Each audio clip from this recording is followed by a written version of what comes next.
What's going on, everybody? Kalipa's Tech here, coming back at you with another video. This is the beginner's guide to the Motorola Moto G Power 2022. In this video, I'm going to be giving you some tips and tricks for this phone to help you get started. Now, before we go any further, I do want to remind you to go ahead and hit that subscribe button. It helps out the channel a lot. But with that being said, let's get started. So the first thing I want to show you is how to take a screenshot. This is a real easy thing to do, but it's not done the same way on every phone, so let me show you exactly how to do it with this one. So essentially, with the Moto G Power 2022, all you need to do to take a screenshot is press the power key and the volume down key at the same time, like this.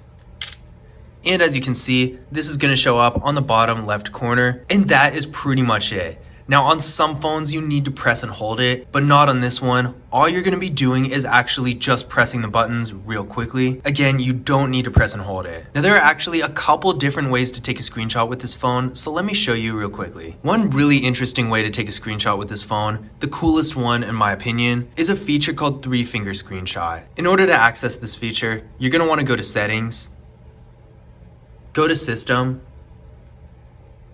Gestures, and go to 3-finger screenshot right here.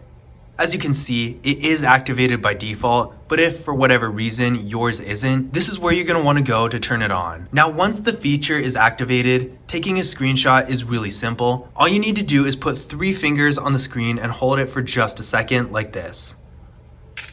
And there you go. Definitely a real convenient way to take a screenshot. It's not a game changer, obviously, but I still really like this feature. Now, there is actually one other way to do it. I don't really know why this is even a thing because it feels kind of useless in my opinion, but I will show you all the same. So when you have any app open, like right now, as you can see, I have the settings open. I'm in the recent apps section, which in case you missed it, to go to your recent apps with this gesture navigation, you're going to drag your finger up from the bottom. But more on that later. So essentially, we are in the recent apps right now. I have the settings app open, as you can see, and there's a little button down here that says screenshot. All you want to do is just tap this button right here, and it's going to take a screenshot. I don't really even know why this is a thing. It's not really that useful because I don't really know how many people are going to be taking screenshots of their recent apps. But hey, it still works, so I guess it's a good thing to know about. The next thing I'm going to show you is how to change your wallpaper. This is pretty simple. All you're going to want to do is go to the settings. From here, you're going to want to go to Display. And from the Display menu, go to Advanced. And Wallpaper is right here. As you can see, we got a few different options: live wallpapers, photos already on your phone, and device wallpapers. Now, that was easy enough, but there's also another way to do it that gives you access to other settings as well. So this time, we're going to press and hold a finger on the home screen like this. And as you can see, we got a few options here from home settings, widgets, wallpapers, styles. There's a lot about your home screen you can customize, and this menu has it all conveniently in one spot. So one more time, in case you missed it, press and hold any finger on the home screen and be sure it's not on an app or a widget, because if you go like this, it's not going to work. It has to be on a blank spot on the home screen. So for example, like right here, press and hold, and there we go. The next thing I want to show you is how to customize your notifications. Notifications can be really useful, but if you have a lot of apps, they can get to be a little bit of a nuisance, especially in your status bar. I don't know about you, but I really like to keep my status bar clean. Just like this, there's really nothing on it except the bare minimum. That's how I like it, and if you're like me and you want to keep your status bar clean, definitely pay attention to this next part where I show you how to customize your notifications. So first thing we're going to do, of course, is go to our settings. From here, you're going to want to go to Apps and Notifications. And of course, from here, you're going to go to Notifications. And we got a few different options here. The first thing is you can turn off notifications from specific apps. Like for example, there's all this stuff right here. And to see all of them, you're going to want to tap on See All from last 7 days.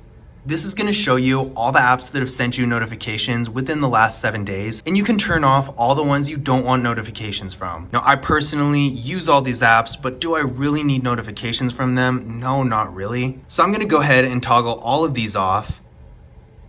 In this way, none of these apps are going to send me notifications again unless I specifically go back and turn them on. Now, I mentioned a little bit earlier in the video that there are things you can do to ensure your status bar stays clean, as in basically no notifications are going to be showing up there. So to do this, we're going to go to Advanced, And as you can see right here, there's an option that says hide silent notifications and status bar. And in case you're wondering what silent notifications are, they're notifications from all the apps that I just turned off. And when we toggled this on, it's going to ensure that those notifications don't show up on the status bar and make it look cluttery. The next thing I'm going to show you is how to customize your sounds. Sounds go hand in hand with notifications. Sometimes they can be useful, but they can also get really annoying. So I'm going to go over some options we can change about them. First things first, we're going to go to settings. And just so you know, there are actually 2 ways to go to settings. This is the second way. Through our quick menu, there's this little gear right here. Just tap here. And now from here, we're going to go to sound and vibration. As you can see, there are a few different volumes here. The first one is media volume. This is going to control the volume of stuff when you're watching a video, listening to music, playing a game. Basically, as the title suggests, just media stuff. Call volume, that's going to be the volume of the actual headpiece when you're talking on the phone. Ring and notification volume, alarm volume, pretty self-explanatory. So below this, we got a few other options. The first one is vibrate for calls. Now if you're like me and just have your phone in vibrate mode at all times, this is not going to be relevant. This option really only matters if you actually use a ringtone. But basically, you have the option to have it make sound and vibrate at the same time. Now one thing I know a lot of you are probably wondering is how to change your ringtone. Well, I'm about to show you. So what you're going to want to do is go to advanced. And right here, we got a few different ringtones we can change. The first one is the phone ringtone itself. So if you get a call or a text, this is the sound it's going to play. Hello, Moto.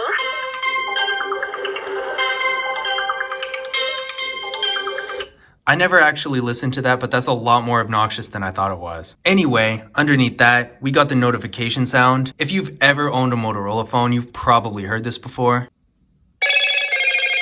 And of course, we got the alarm sound.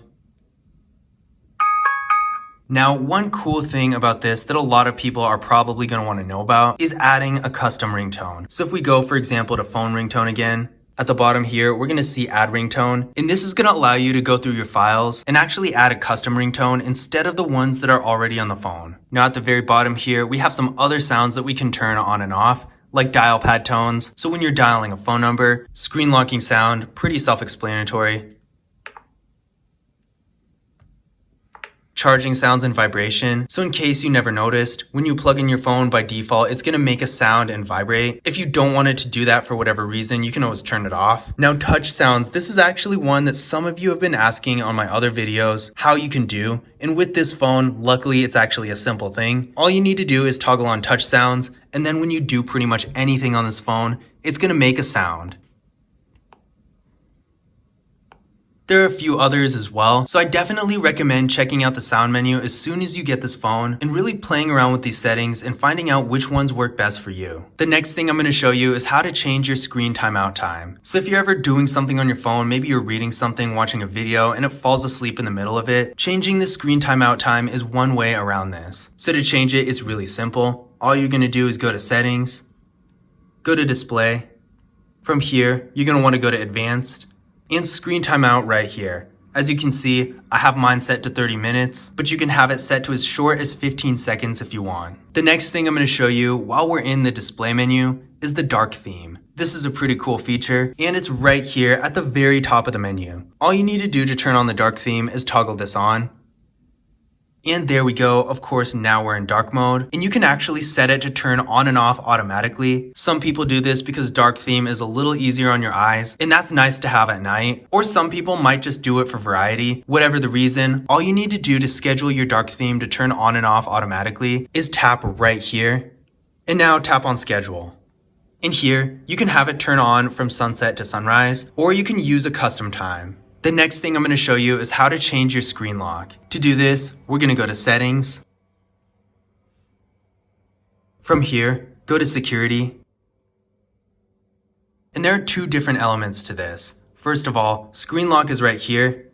It's going to have you enter your current PIN. And now you have the option to choose between none, swipe, pattern, pin, or password. Really, you can choose whatever you want. It doesn't really matter a whole lot, but just know that none and swipe are basically the same thing. And those two essentially are no security at all. If you have either none or swipe as your screen lock, anyone can pick up your phone and unlock it. Now, the other element to this is the fingerprint scanner and face unlock. So with the fingerprint scanner, as you can see right here, you're going to want to tap on this. enter your current PIN, and it's going to show you all the fingerprints you have registered. You can delete them or add new ones, and when you add a new one, it's going to give you some on-screen instructions, real quick and easy, to add a new fingerprint. Now back in the main security menu, we also got Face Unlock. Same kind of thing. It's going to have you enter your PIN again. And just like the fingerprint scanner, there are going to be some on-screen instructions helping you register your face with Face Unlock. Now with both the fingerprint scanner and Face Unlock, as soon as you set them up with the device, they're automatically going to be on, so you don't need to do anything else to activate them. The next thing I'm going to show you is how to use the system navigation and how to change it. So in case you haven't noticed, there are no buttons on the navigation bar. It's just this little bar right here, and this is what's called gesture navigation. This is the phone's default system navigation, and I personally really like it. It's pretty simple once you get the hang of it, so let me show you exactly how it works. So if you're in an app and you want to go to your home screen, all you need to do is swipe up like this.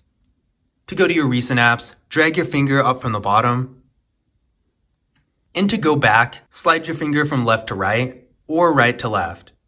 It's really simple and easy to use, and I personally like it just because it makes this bottom section here look so much cleaner. But I know there are plenty of people out there who are really not going to like this, so if you are one of those people, I'm going to show you how to get the classic 3-button navigation back. So it's pretty simple. All we're going to do is go to Settings, go down to System.